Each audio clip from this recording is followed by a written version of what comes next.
Okay, excuse me. Welcome everybody to Lurian and Luke, Paul, and Jeff, and let's see, Mixmaster, hello, rauðvik, Will. I apparently broke chat, so I'm having to do scrolling over here. Jeff, I see you're here, welcome. Let's see, George, be careful driving, and Tony, good to see you. Thanks everyone for stopping in tonight. Action-packed show. As you can see, I've been to Synthmania 13, or Synthmania XII. So anyway, lots to talk about tonight, and let's go ahead and somehow or another along the lines I managed to break the chat again. I don't know how. So we won't have that fun. Yeah, I broke the chat fountain. I don't know what I did. It should be running, but it's not. You know, the interesting thing is, actually, wait a minute, I see a bunch of it there. Or I see a bunch of something there. Let's see. There it is. Okay. I don't know. Wouldn't come up before. So anyway, because I did some changes to pretty much everything, and you know, broke as much as possible. You know, and of course did a test and everything worked, and now it doesn't. So anyway, let's go ahead and get into the show. I've got a lot to talk about, big long list of stuff. You know, I'll hide it behind this so that I don't know there's no giveaways, but pages. So anyway. So anyway, if change doesn't break something, that's exactly right. That's exactly right. So, you know, PowerPoints. Maybe at some point I'll do some of those. I usually don't. I mean, it's, you know, usually I just ramble down the list. But, you know, but I do have graphics tied to everything that I want to talk about. So sort of a PowerPoint presentation. Before we get into that, though, let's take a look at what was in the jam tonight. Let's see, starting out what you're hearing now is where we'll start. And let's see. I broke some things. Let's see. Device view needs to be turned on so we can clicky there. The kind of sort of, oops, wrong track. There we go. The thing you're hearing now in the background there slightly is Zyklop, just doing a pad thing, just kind of a drone, you know. Probably should have set it down an octave, but there it is. It's just kind of runs, and so the track, the stuff that you're hearing is bits and pieces from the song that I'm in the midst of releasing. I put it out on YouTube yesterday, I guess it was. Listen to it in the truck. There's a couple things that didn't translate as well as I would have liked. So I got a little more touch up to do on it, then I'll go ahead and put it on Bandcamp. Yeah, the Entropathic Visions song. So you're hearing bits and pieces of that I played over tonight. And that's kind of a concept test kind of thing too, for the upcoming stuff. So see how I may handle that. So back to the DAW, and the next track is my usual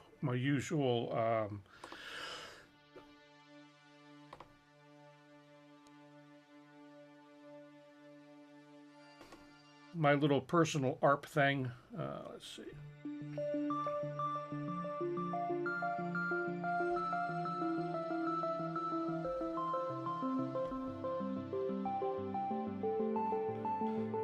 So it's just a really simple sound made in Drift. Hit with an arpeggiator. There's stock delay, stock reverb, and that's really it. That's the whole patch. And it's basically a sine wave. You know, nothing fancy. Touch of filtering, and that's really it. So that's the second track. We've got a couple of things coming out of Vital. Basically, this is if it pops up, come on, there we go. Basically 2 tracks that I created for this. It still says init preset because I haven't finished them and saved them yet, but it's this thing, and this is kind of timed. Ooh, that's loud. Sorry. So anyway, that's that kind of plays that counter to basically the same patch also in Vital. Actually, I guess it's a little different. I added a few things to it, but this is doing that drone bass. Oh yeah, I did add a bunch of stuff after I'd done it. I've got this this random driving all kinds of stuff, basically banging us around in these 2 oscillators and doing all kinds of other weird stuff to get that kind of gurgly thing going on. Let's see, more arpeggios. This is coming out of off the multi-poly, and it's just arpeggiated using the stock arpeggiator. Nothing fancy here.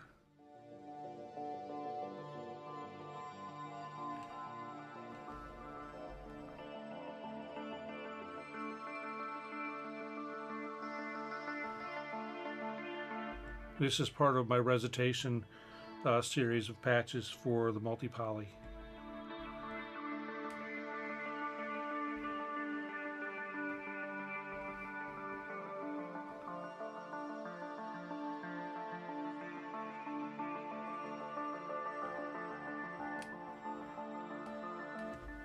There's a bunch of arpeggiated parts actually going on in this thing, and then next up,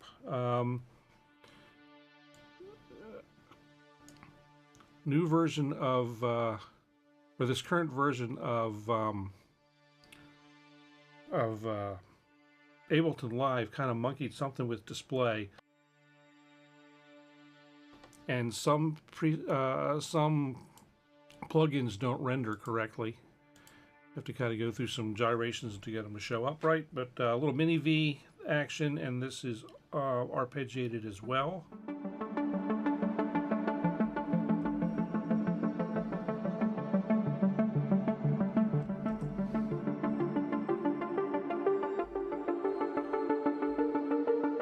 And it's a patch that this started as a factory patch, and I've been customizing it.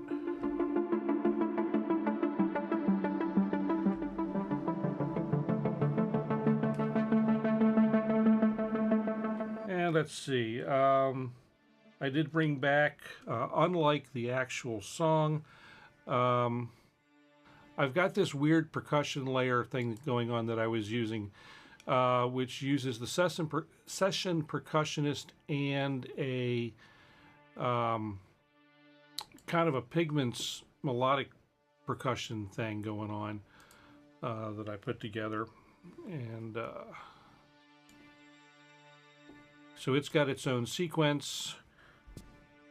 And a lot of random stuff going on in this too.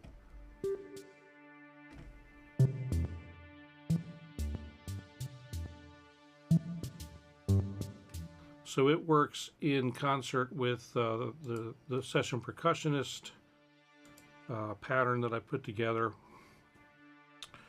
which does its own thing, and you put the 2 together and you get, let me just go ahead and play that. Put the 2 together, you get, where'd it go? Fold back up, there we go. And you get this thing going on.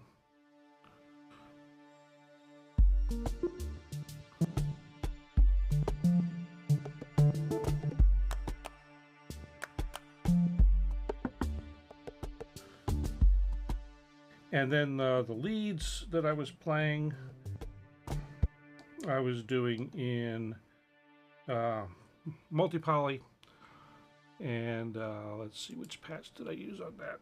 Probably another version of recitation.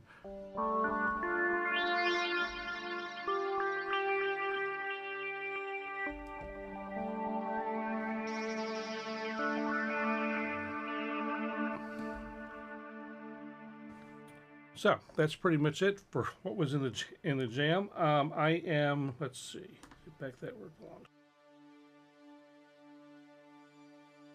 I'm a little bit out of it tonight. I made a mistake today. I went, after lunch, I went over and had every vaccine known to mankind shot into my arms. So COVID, shingles, RSV, and flu. I got the whole cocktail, and so I'm a little bit loopy right now, to be honest with you. Just feeling kind of weird. But anyway, let's go ahead and push through the show, and I will hopefully keep it reasonable. And anyway, let's get into it. So first up, obviously, I went to Knobcon, had a great time. And yeah, that's right. So it's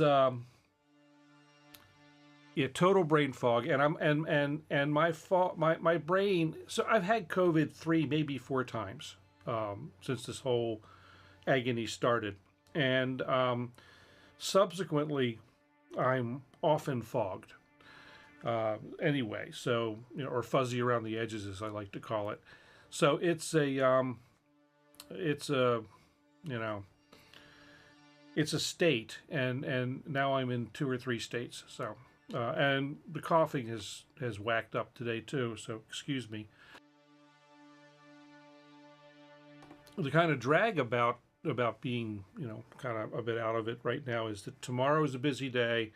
I have to go trundling around to various customers in Baltimore tomorrow.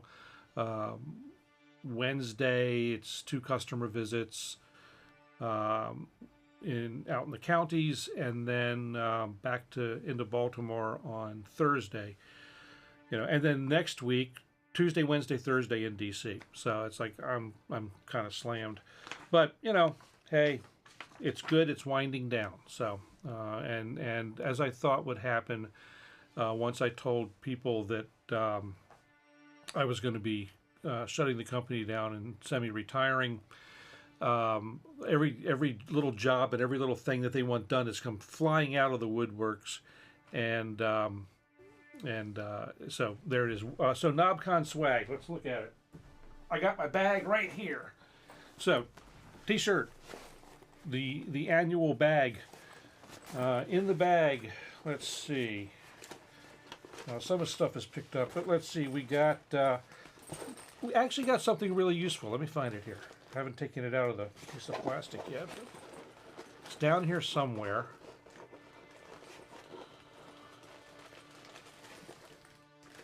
Okay, stuck everything in here, maybe. I hadn't planned to go through this, obviously. There's a lot of things I didn't plan. Let's see. Name tag. Let's see.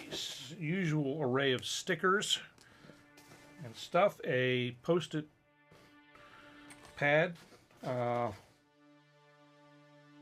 The advertisement for a very cool toy that Paul bought.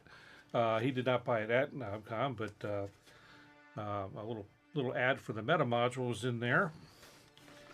And another sticker. What I'm looking for, though, where the devil did it go? It must be in that other bag. All right,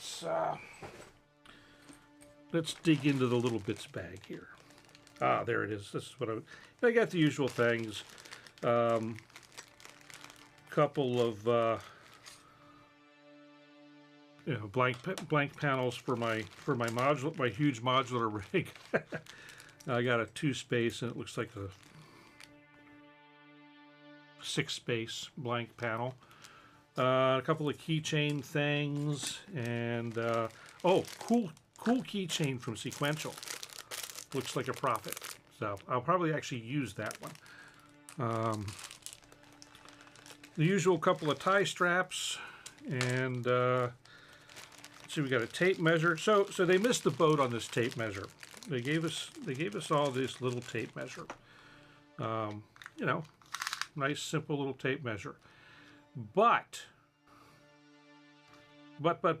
So nice little tape measure. But you know, the boat they missed. This should have been divided in HP, you know, horizontal pitch for modular, so you can measure stuff for your rack. You know, that's what I would have tried to get done. You know, and then you could sell the thing afterward. You know. Dinner arrived. Good deal. I ate already. So anyway, there's other little pins and whatnot, but the really cool thing they gave out this year, some of us got this little gizmo that, let's see, we see this? It's a little gizmo. It's got an 1/8 inch jack there and a switch and an LED. And you basically plug in a TRS MIDI cable, and you use and send data out. It use the little switch to determine whether it's an A or a B output. So that's kind of useful. I like that. Now, of course, if you're like me, you're sticking labels on everything that's got a TRS. But pretty cool little piece, you know, useful. Other people got from the same folks. It's just from Deft Audio. Got a little thing that's got two 1/8 inch TRS tracks and crosses them over, so an A to B converter, which is pretty neat. Thing we didn't get this year that we got 2 years ago was patch cables. No patch cables this year. So anyway, that's the stuff. The elevators in the hotel worked all weekend this year, unlike 2 years ago. And I did not die in a hotel fire as I did 2 years ago. So, and that's a story. But I think I've told it a couple times. Anyway, so that's the swag bag from Knobcon. And excuse me.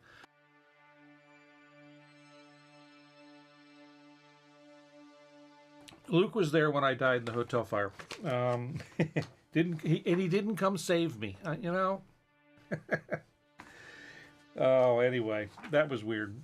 So I told the woman at the check-in desk at the hotel about that, and she was appalled. You know, I said, there was dancing, that's for sure. So if you go over to the website. Let's see, if you go over to my website and I'll hit that thing. Oh, I screwed that up. Cool. Anyway, GarenM.net. If you go over there, there's a page that has pictures from, yeah, it's back. Cool. That has pictures from Knobcon, the tour. I was thinking about showing a video of it, but I didn't get time to get that finished. So anyway, let's go through Knobcon and talk about that. It was a great time. I thoroughly enjoyed myself. It was really nice to be able to reconnect with some folks that I haven't seen in a while, and you know, hang out and, you know, play with cool toys and whatnot. So let's see. Biggest deal on Knobcon. I bought the Entropy Sons Recursion Studio. You've seen some of the graphics from it. We can go ahead and, let's see. Go to here. This swirly thing is coming out of it. It does really cool things that the IZ couldn't do, or it couldn't do well. The resolution is higher. Audio reactivity is better. You know, it gets really subtle, or can be really subtle in how the gradations work, and the transitions between different presets are better. It's a lot easier. It's very deep, and Jeff is the absolute master of the Recursion Studio in our circles anyway, and so it's really deep, but it's also fairly easy to create your own stuff, and it's complicated enough to go crazy with, but it's simple enough that you can, you know, bang out new stuff pretty quickly, either from scratch or based on other presets that are already in there. Although he rolled out a patch yesterday, and apparently he says a couple things are broken. So, you know, what do I know? I've been having fun. I've been having a gas playing with it, and that's all that counts. I'm having a good time. So, you know, probably should have just bitten the bullet and bought it to begin with. And of course, now I've gone out of order. So we'll skip the picture of that. Hey, Sean, good to see you. Quasor, good to see you. Thank you for coming in.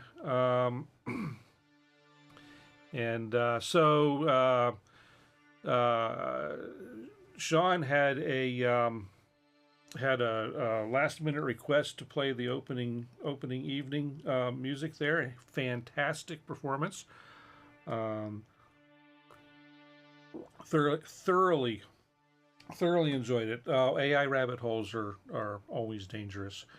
And you never know what kind of rabbit you're going to get. They get 3 years, and you know, all kinds of, you know, makes Alice in Wonderland look tame. So let's go through some quick favorite things that I saw at Knobcon, and let's see. Get over to graphics control. As often is the case, or has been the case, one of my favorite things is I love 5U modular, so the old American standard format, you know, the big stuff like early Moog, a lot of other stuff, and I particularly like this thing. Let's go ahead and go full screen for this because it's big.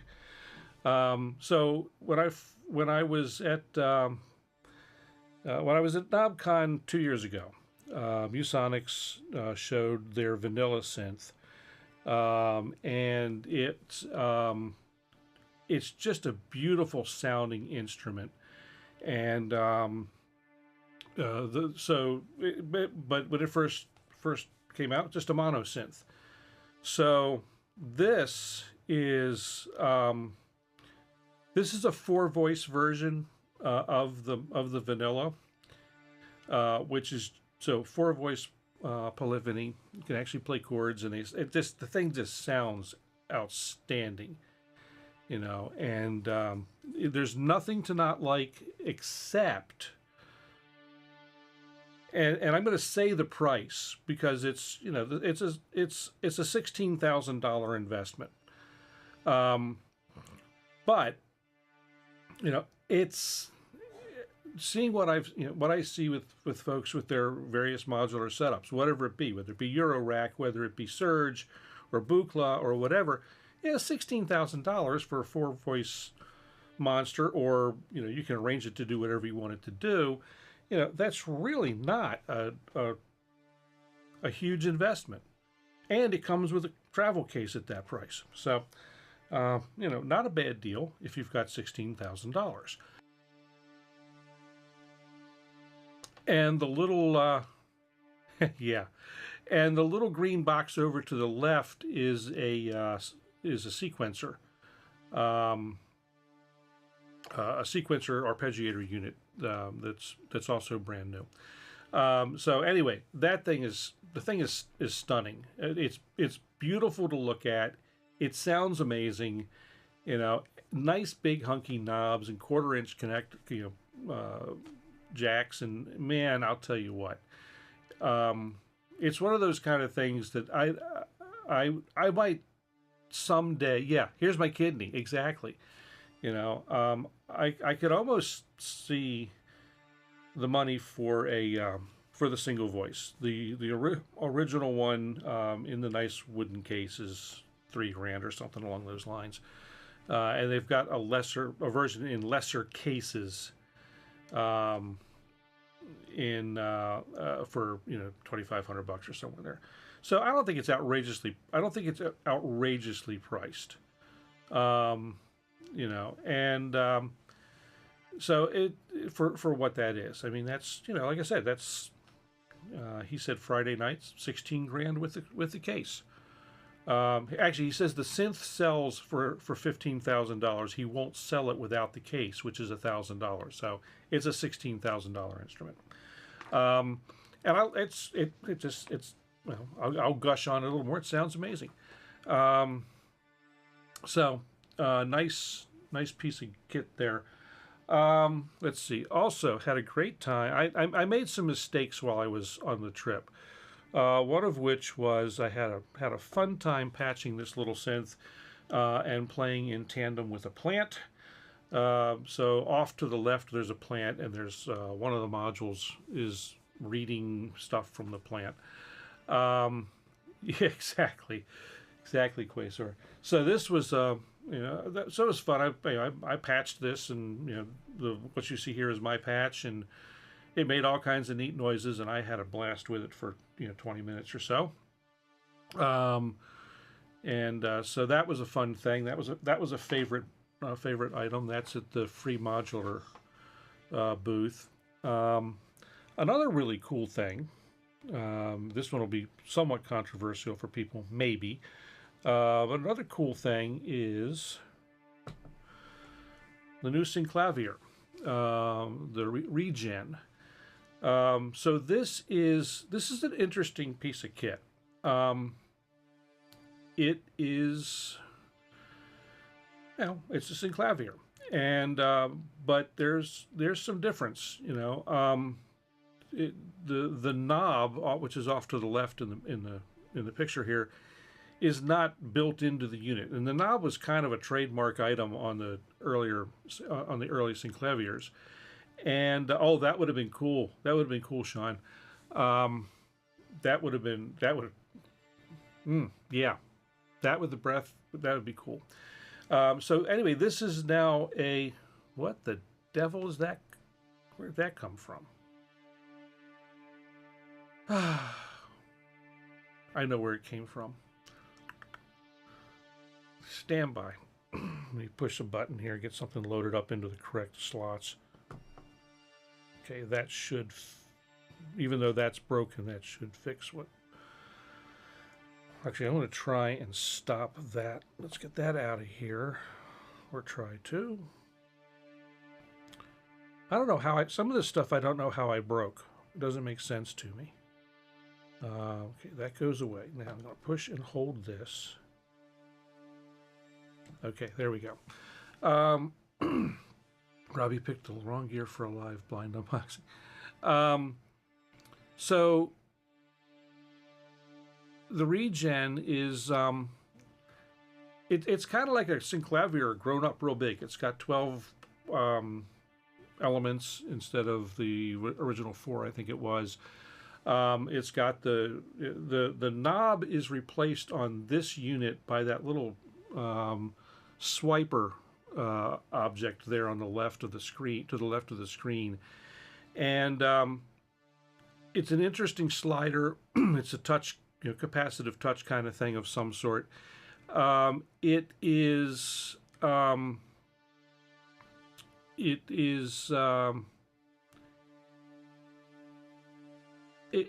reacts nicely. The one thing I will say about it is, though, that it does not. It's not really very granular. We're not very precise. To get more precise, you use the button up and down buttons at the top of the bottom of the strip, and then to get really precise, you add on the knob. But the knob is an option, and so I think that's kind of a place where they might have fallen down. They might have wanted to figure out how to bake the knob into the actual piece of hardware. And as far as names, I don't remember who all I talked to there, Sean. But the thing that I did learn about this, $350 option actually, and it's on sale right now for $300. And they were doing a deal at the show. If you bought it, they'd throw the knob in. But I didn't bite on that. That was too much for my blood. And the other thing to know is that, for the most part, I can't remember the other guy, then the young guy too that was there. I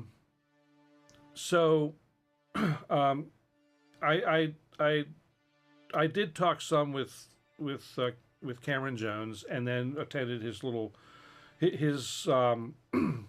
breakout on Sunday. But the deal is, as far as the Synclavier is concerned, if you want the regen without the future, there's some future plans for this that are pretty cool. And there's some hardware add-ins on this that are new to the Synclavier. But if you want a 12 element Synclavier, buy the Arturia V collection Synclavier V. It's the same code, basically. And Cameron Jones wrote the code for it, for the Arturia product. So that code got moved into this, and so that was another reason that I think I have no reason to buy one of these, because I have the software. And I had never really looked at it until Saturday night of the show. I went up to the room because I had my laptop with me and loaded up Synclavier V, and what a cool piece of software. Very, very cool. But so anyway, that was one of the cool things. Graphic 9.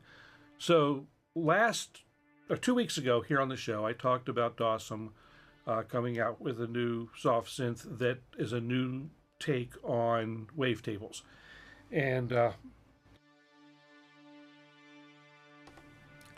where it kind of sort of looks at wavetables in 3 dimensions, and it breaks up the standard scanning across the wavetable with different shapes and angles and whatnot for how you're scanning that thing.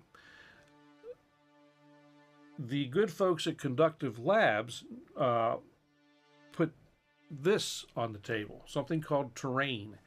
And this is basically a hardware version of Kontrast from Dawson. I mean, they were developed, there's differences, and they were developed, both developers in a vacuum.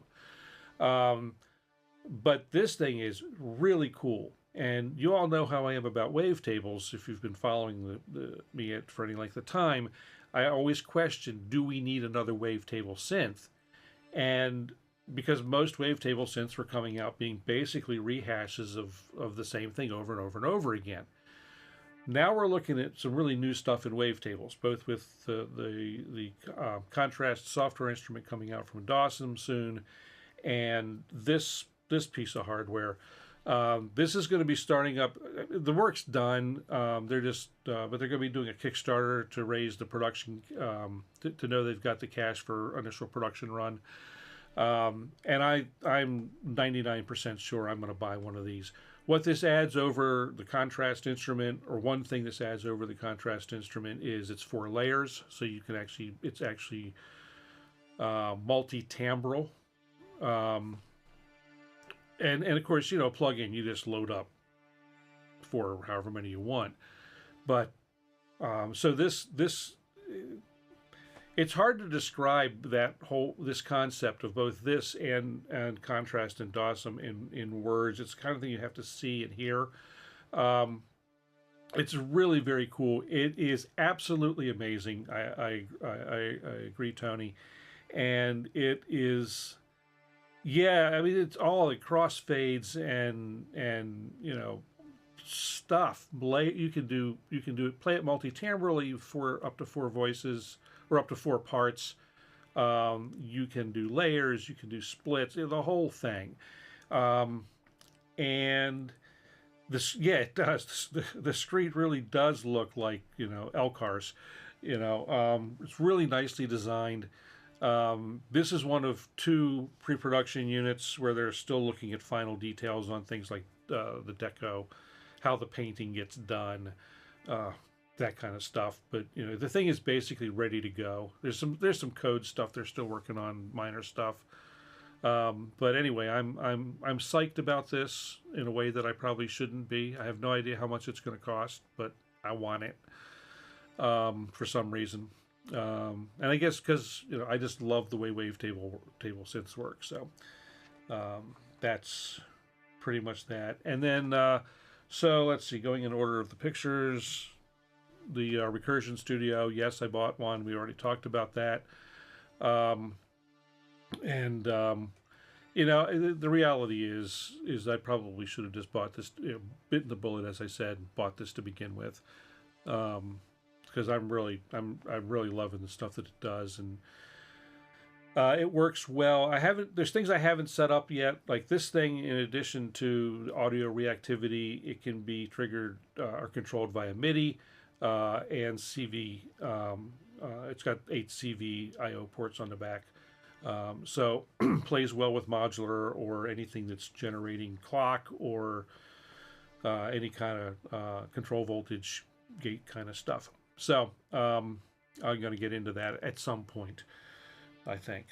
Let's see. So the next thing to talk those are the highlights for me as far as gear that I saw at Knobcon. The only other really cool gizmo that I saw, and I didn't do a slide for it. It's cool. It's not for me, but 4MS has the gizmo that I showed you the little sticker for. The idea behind that thing is that it basically allows you to design a patch in VCV rack with a fairly decent subset of available modules, and then shove it into a Eurorack module. And you can assign your most your most used controls on the Eurorack or on the VCV rack patch to macro controls on the front panel, so you can tweak and it's really a cool piece. And you know, not inexpensive, but not horrifically expensive either. And like I said, Paul got one. I'm sure you'll be seeing videos of. He'll be doing some videos with it anyway. I'm guessing. I know he's going to be recording with it, and so I'm sure there'll be stuff on his channel about it, or you know, he'll talk to me about it, and I'll talk about it here, or maybe we'll get together and do a video on it at some point. So that's the highlights from.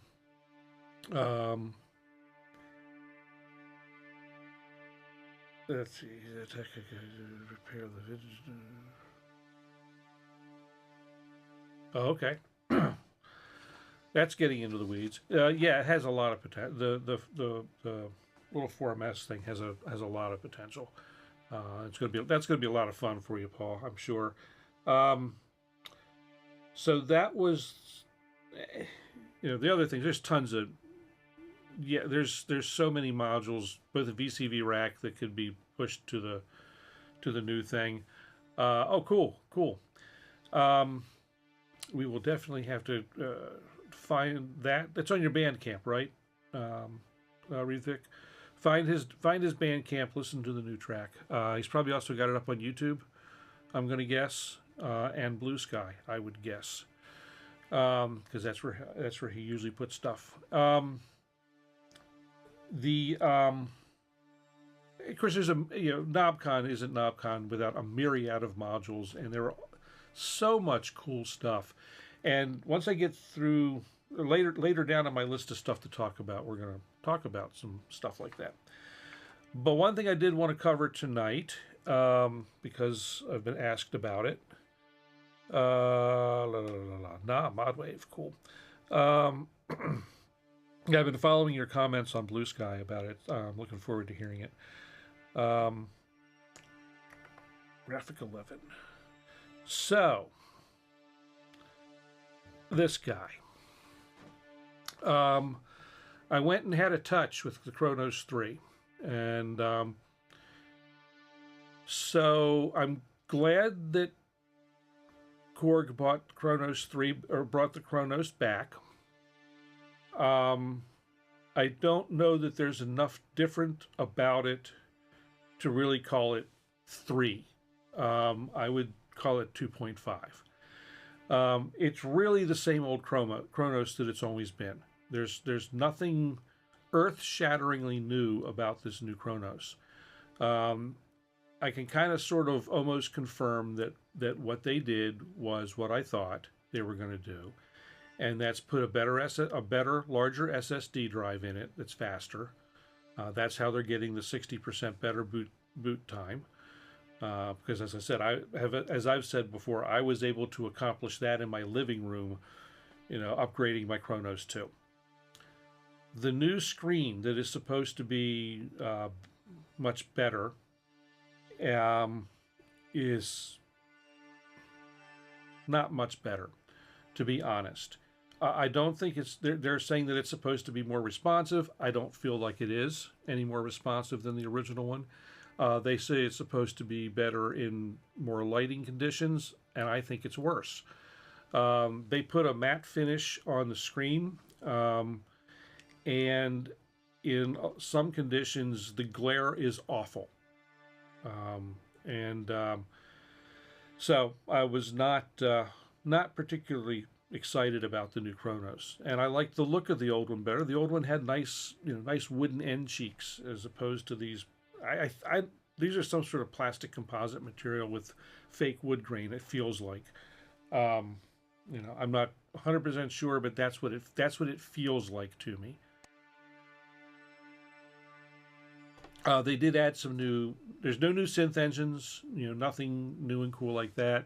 Apparently, they did add a few new samples because they had more hard drive space to play with, and some new factory patches. But beyond that, it's the same old Kronos. It's not to say it's a bad instrument. It's a wonderful instrument. But my feeling is, having owned one, gigged one regularly, I still don't think there's a better instrument to gig with if you're a gigging musician, but I was a little.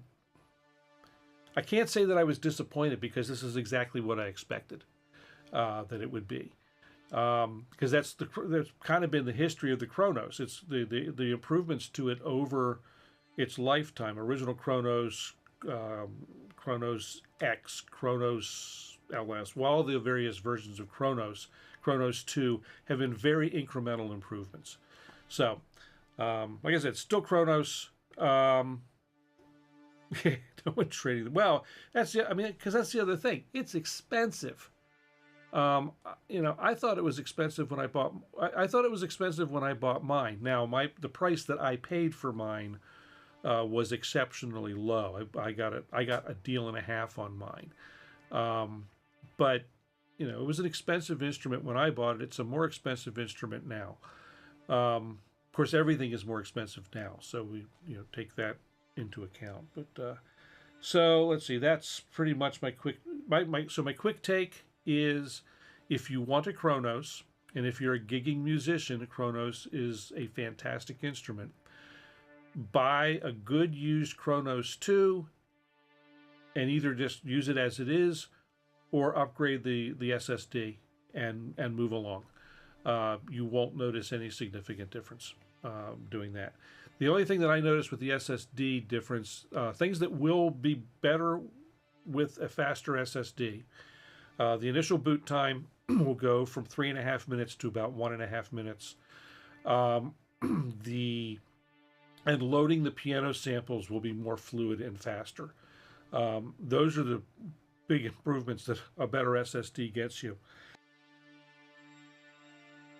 with a Kronos. And that's, but, wonderful instrument otherwise. The keyboard still feels great.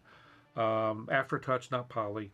It's got main and auxiliary outputs on the back, a bunch of places to plug in pedals.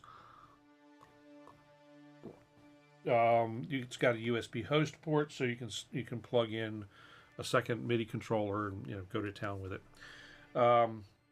So great, not a great upgrade, but a good instrument. So anyway, let's see what else. Went to Sweetwater on Monday on the way home, and wow.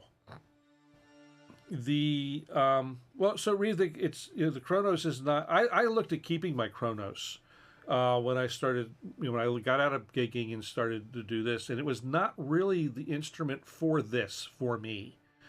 I never really used the workstation functionality, the multi-track recording, and because Kronos has got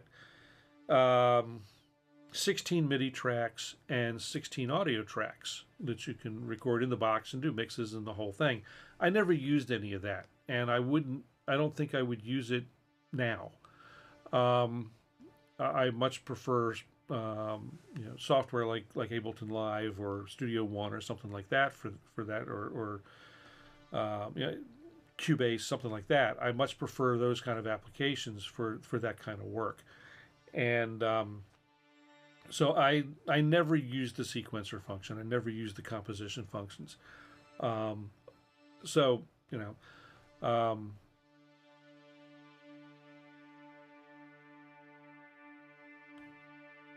the Kronos X is the Kronos 2, is the Kronos 3, it's the Kronos 1. They really are the same instrument. Mods for the Kronos X were adding memory. You could earlier the Kronos 1 up to the Kronos 2, they were a little starved for RAM. I don't know what other mods they might have done to it. I did not. Mine had the max. The Kronos 2 has the maximum RAM that system can handle. So I didn't. I didn't do any changes there. I just changed the SSD out on mine eventually. Okay, Sweetwater. So as far as the extra samples, they can be put on any of the. You can download those samples from Korg for free and put them in the Kronos 2 or the Kronos 1. They'll play. It actually shows up as part of the OS upgrades. If you do the full OS upgrade, you get all that stuff.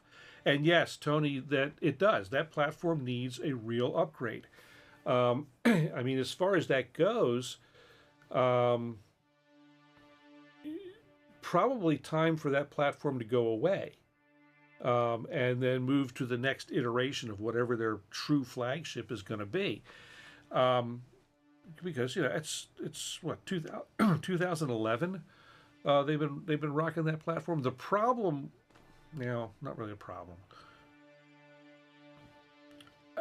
Yeah, it needs to go away, and we've talked about this before. That one thing that I know a bunch of us would like to see. Tony'd like to see it. I'd like to see. Lots of people would like to see them do a synth that is all the Raspberry Pi Korgs.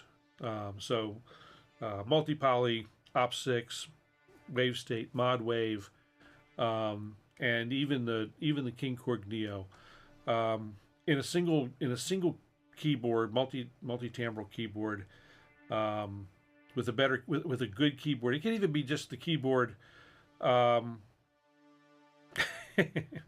It could still be the same keyboard that's on the Kronos, although I would prefer the one from the main stage or whatever they call that controller of theirs, because that does have poly aftertouch, and I think that the Raspberry Pi Korgs really benefit from poly aftertouch. I need to go back to poly aftertouch for the win. I need to go back to Knobcon. Real quick, because one thing I forgot to talk about, historically, I never win anything. I don't win the lottery, I don't win giveaway, I don't win anything. But this year at Knobcon, at the dinner, I won one of the door prizes. So they were giving, the door prizes were, there was a couple of different books, and Suit and Tie Guy was giving away first run vanilla modules, and I'm saying, my God, I hope I don't win one of those, because if I win one of those, I got to buy the whole synth, because what am I going to do with those modules otherwise, right? But I won something, which is just astounding to me, and so what I won, and I have to figure out how to use it, is the Intuitive Instruments Exquis. So this is an mkIII pad controller. That also, so it's got MIDI in and out. Yeah, MIDI in and out, USB for power and MIDI, and gate, pitch, and modulation outputs. So it's cool. It feels pretty cool. I hooked it up just quickly in the room to make sure it functioned. Didn't load the drivers or anything like that, or the script. the Ableton Live script for it. I just wanted to make sure it played. Works real nice. It feels these. Hey Peter, welcome. These the pads feel weird.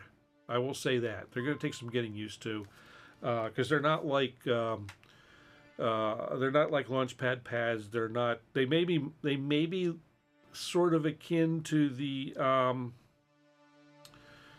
Push 3. I don't know. I haven't touched those, but there's this kind of weird rubbery jelly kind of thing, and they shift around from side to side, front to back. So it's got a really weird scale layout that I got. That's kind of odd, but cool piece. I'm going to try and marry it to.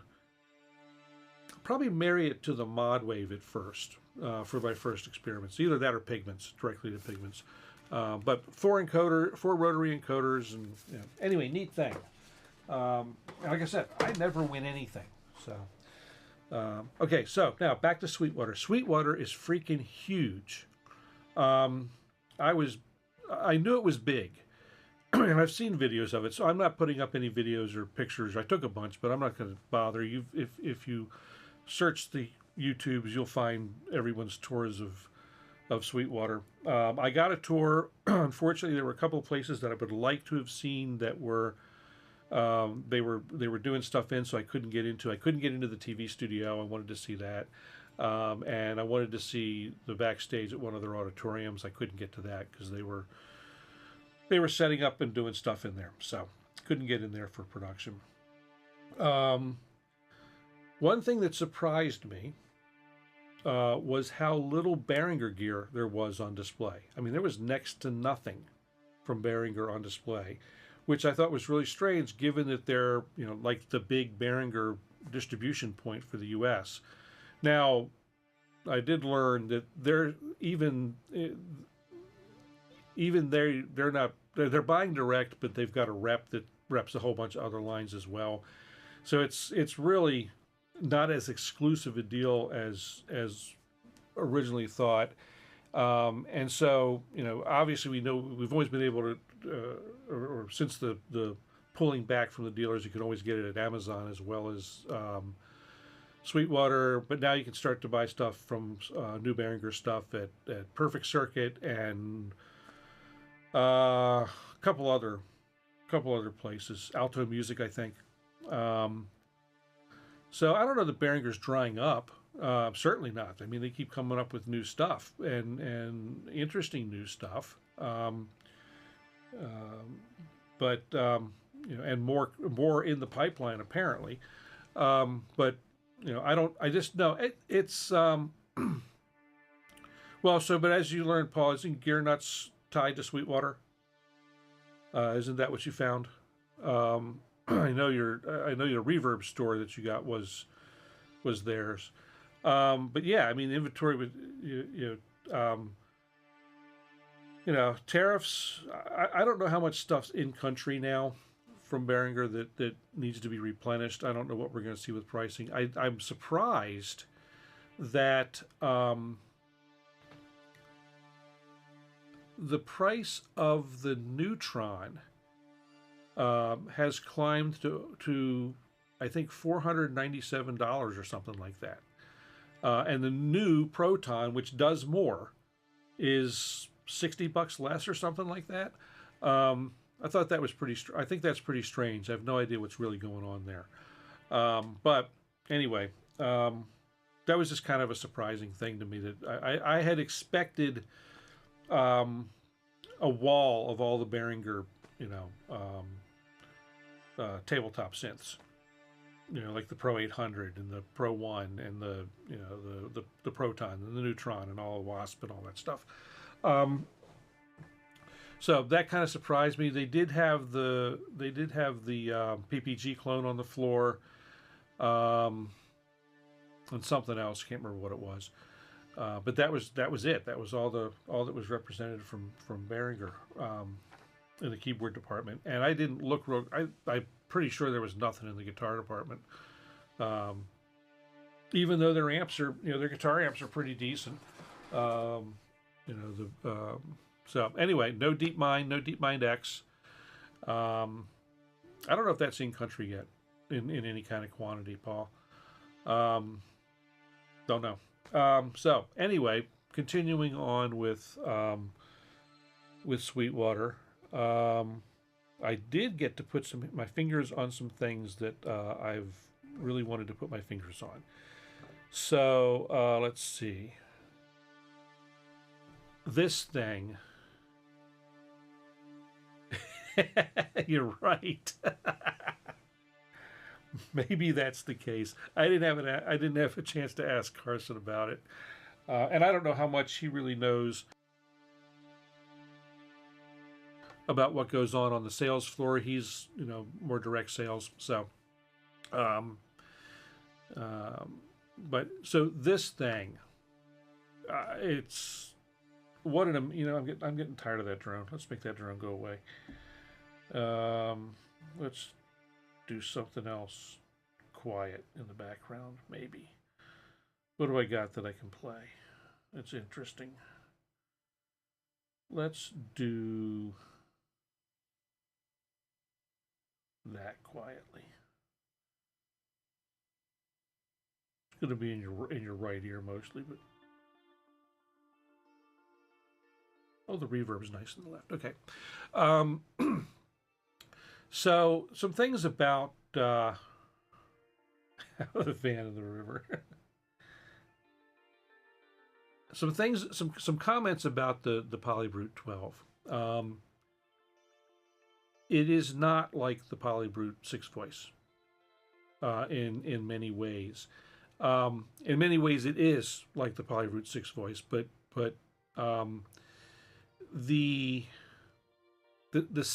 it sounds different, and maybe it's just the depth of all those extra voices. I don't know. It sounds bigger. The other thing that I commented on this, with free candy. I commented on this some time ago online, either here or in various forums, where I noticed in a lot of the demos when this first came out, people were griping about the key bed and the response, and I watched them ham fist the thing and go straight to, nothing sounded right, and it was bad. I got to tell you, with this instrument, Arturia figured out how to make a keyboard. The thing feels and responds beautifully. I have no idea why these people who were demoing it early on couldn't get control of this keyboard, because it's not hard. It's not a hard keyboard to learn to play, and it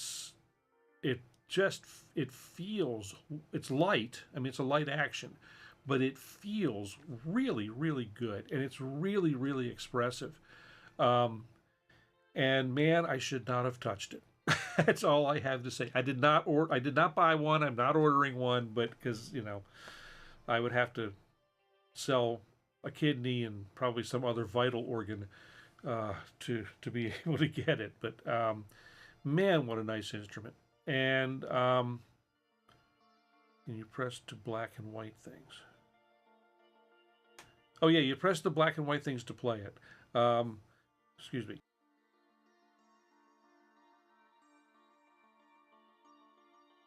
Yeah, I mean that's a great pair, Will. Absolutely a great pair. So and Tony, well, you've got the 12 voice. I've only got the 6, and we're going to talk about that in a little bit. But actually, we're down to we're cruising through time. So let me zip through here. Let's see. I played. It does sound better than the 6, and it's got to be the extra voices, Tony. That's the only thing I can think. And maybe they tweaked the oscillator some. I don't know. So I'm going to go ahead and light a little fire here. This is going to be an incendiary remark, but I think I played the Muse too. I played the Muse, and I think that the Polybrute 12 is far and away a better instrument. I think it sounds better. I think it feels better. I think it's easier to get around. It just, in every way, just, and don't get me wrong, the Muse is good. It's good, but this thing just blows it out of the water every day of the week. And maybe that's it. Maybe they tweaked the some of those algorithms for the vintage and analog-y bit. That kind of stuff. Mess with the drift a little bit more and those kind of things. And maybe I can get into the 6 and tweak that up some more than I have. I haven't really played with that a lot. So that's that. Let's see. Don't have a graphic of this one, but we're still we're going to go down the more in the Arturia route here. So let's see. AstroLab. They had the 61 key out, and so it sounds about about how you would expect. It's Analog Lab, and it sounds as good as Analog Lab sounds. However, at least the 61 key model feels like garbage. It feels like a toy. I was severely disappointed. What a shame, because what an interesting, it was a great gigging instrument for someone if it didn't feel like it was going to break when you played it. And here's why, and I don't understand this problem, because because the Keylab Mark III feels great for something made completely from almost completely from plastic. So it's like they've upgraded the keybed on the Keylab, not the Essential, but on the full Keylab. They've upgraded the keybed. It actually feels really good. It's different than the Polybrute and the other Keylabs. It's got a nice weight to it, and it's got a nice return action. The only thing that it's missing, in my opinion, is poly aftertouch. But that's me. Most people don't need poly aftertouch. So it would not be a deal breaker necessarily, especially now that it's got NKS compatibility. I don't think the construction on it's quite as premium as the Mark II and the original, which were all hunky metal. But it's still a good feeling, nicely made piece. The other question I have is, about it is, why did they only put 12 pads on it instead of the standard 16? I'm not sure what they're thinking there, but anyway. So Keylab 3 is the Keylab Mark III, decent upgrade. If you have a Mark II and you don't need the NKS compatibility, it's not an upgrade I would make. If you wanted the Native Instruments NKS compatibility, then yes, I would go ahead and do the upgrade.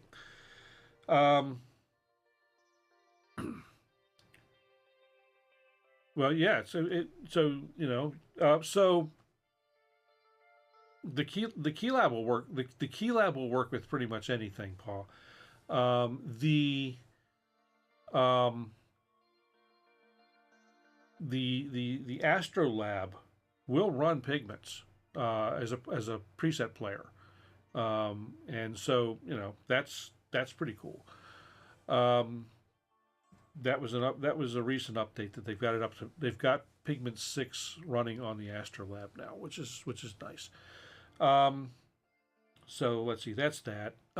Next thing, another graphic, 13. So this guy. I had said that before that on paper for $1,000, it's it probably might not be a bad deal, knowing that part of what you're paying for is the word Moog printed on the front panel. But I'm going to tell you something. So the Keylab. So we'll back up to the Keylabs real quick. Well, the Keylab Mini Mark II, which I have,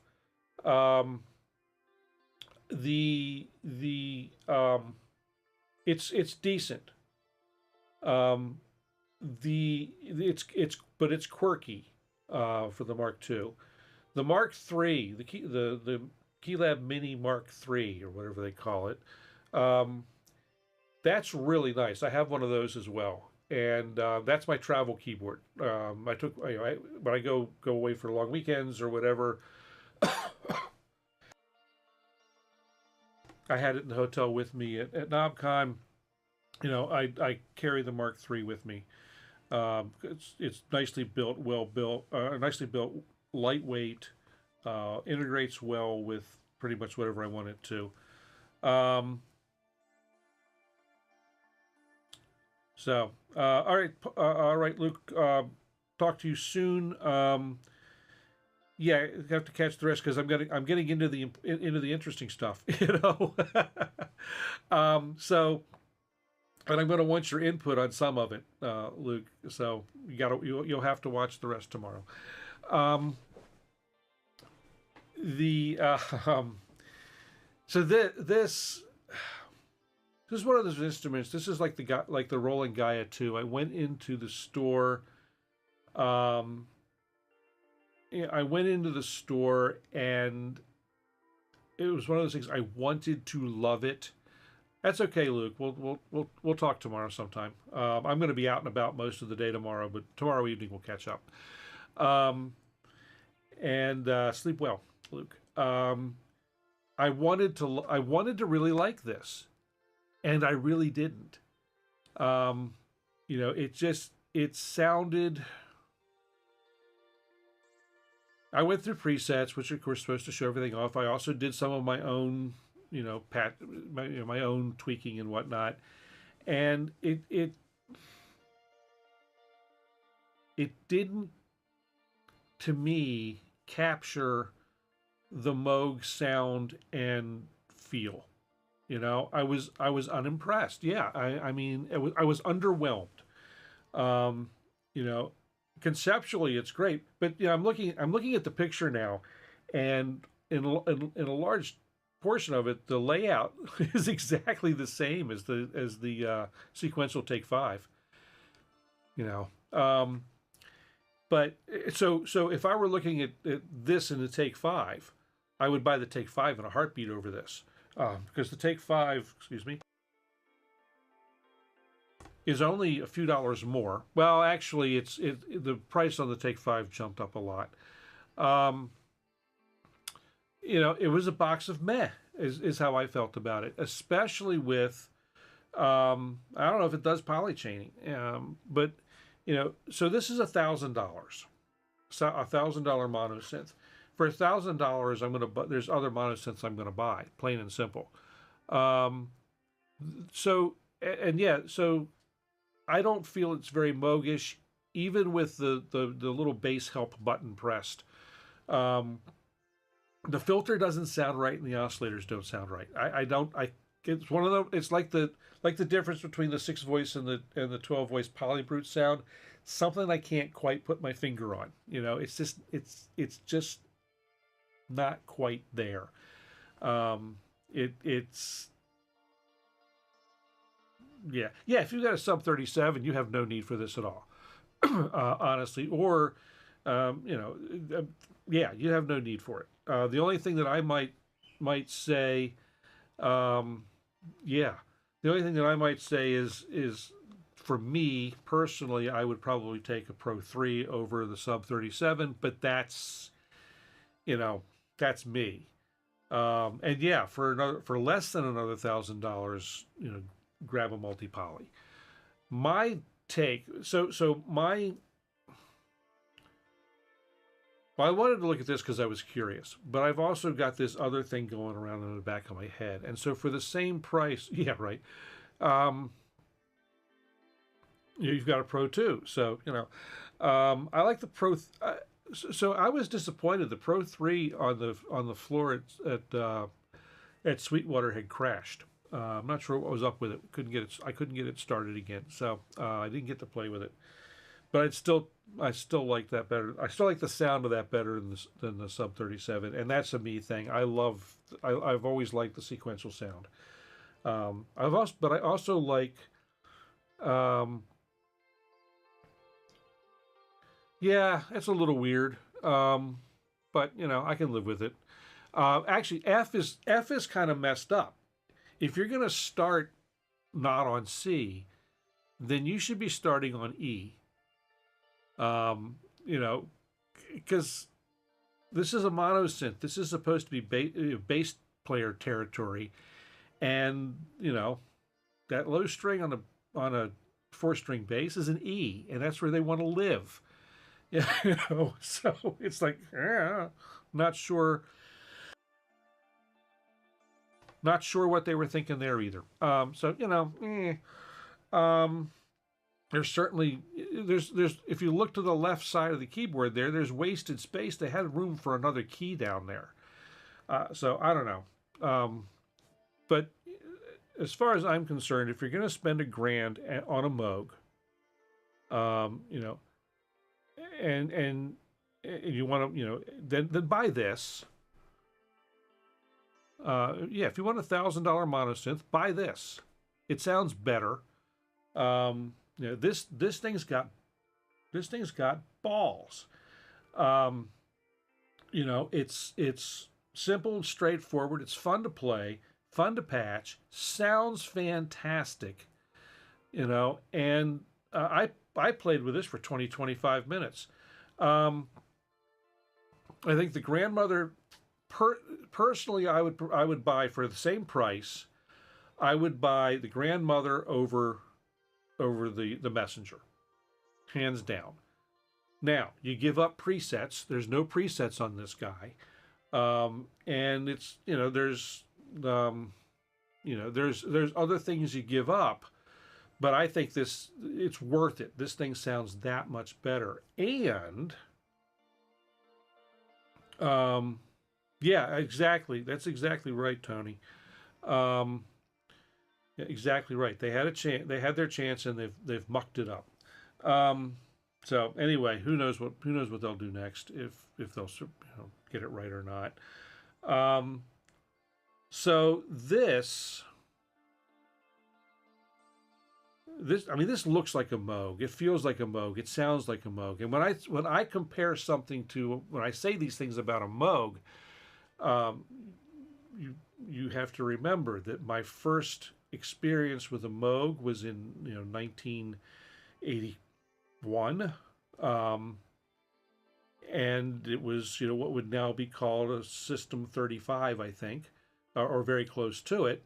So I've got I've got kind of a prejudice about what a Moog ought to feel like and what it ought to sound like. So you know, this is, if I were going to buy this, you know, this is a Moog synth for under $1,000. This is $999, same price as the Messenger. That's the thing. You know, you can get a real Moog, or you can buy the Messenger, and that's, you know, or and this is kind of a lead into the next topic. You know, the next topic here is. And I'm going to try and rip through this, because there's only one more topic to cover, and then we'll play some music, and I'll get out of the way for so that you all can catch Jeff's stream at 9:30 on his channel. But so one thing that I did decide is that yeah, so yeah, you can do Moog software. I do that. Tariffs are definitely going to impact the in-music Moog world. Absolutely.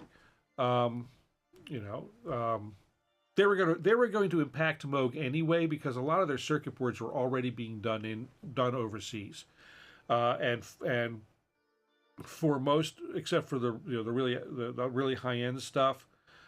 Jeff's channel is Jeff Hopkins Music, and if you see him, if you scroll back up in the chat to where you see a comment from him in the chat, if you click on that, that should take you to his channel.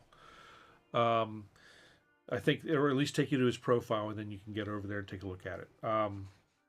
So that's, but it's Jeff Hopkins Music is Jeff's channel. And I should have put a thing in the show notes. I'm sorry about that.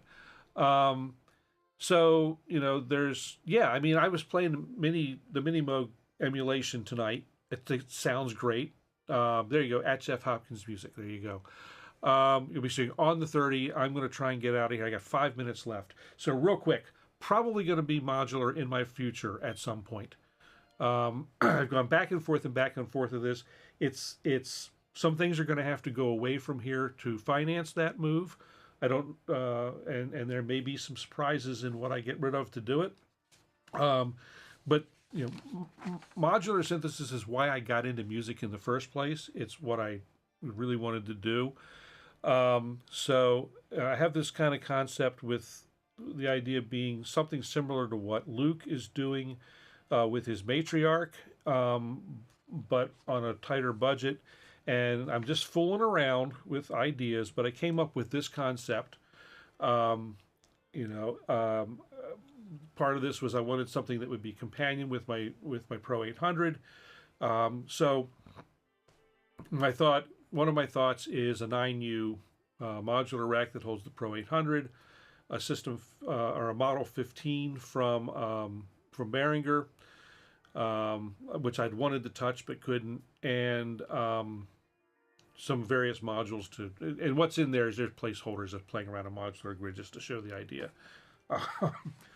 So anyway, that's kind of what I'm thinking, maybe. So anyway, these will be the things to discuss offline. We can chat about them, and you can find me either comments on the website, or if you're a member of the Synth Seeker Discord, we can chat about them there. All kinds of stuff is interesting. So as far as the Model 15, I looked for some used ones. I didn't see very many, and quite frankly, the ones that I did see were like $275. The new one's $315. It was $275 plus shipping. And I get a new one for $315, including the shipping. 55 is too big. I want this to be part of this is I love the idea of the 55, because that would be very close to what I played initially, except smaller. But I want this to be portable. So some of the concepts of this are that the Pro 800 and the 15, the Model 15, could even remain as tabletop units, or I do a special rack and then do a 3U skiff. Just fooling around with ideas, and this is something that I'm going to chat with Luke and Jeff and whoever else over on Luke's Discord. Hijack some of that for a while. So anyway, that's going to about do it for me tonight. Appreciate everybody coming. Thanks everybody. And Mixmaster, I think I missed saying hi when you came in the door. I apologize for that. If I missed anybody else, I'm sorry. Thanks everybody for coming. If you're new here, welcome, and if you're out there lurking new, welcome. Would love it if you subscribe to the channel, hit the like button, all that kind of stuff. And talked about a lot of various manufacturers' gear tonight. I'm not sponsored, so I'm just doing this on my own for fun. And so anyway, yeah, I broke my rule, covered a ton of ground, but hey, it was a fun time. Thanks everybody for coming. We will see you next week, same time, same channel.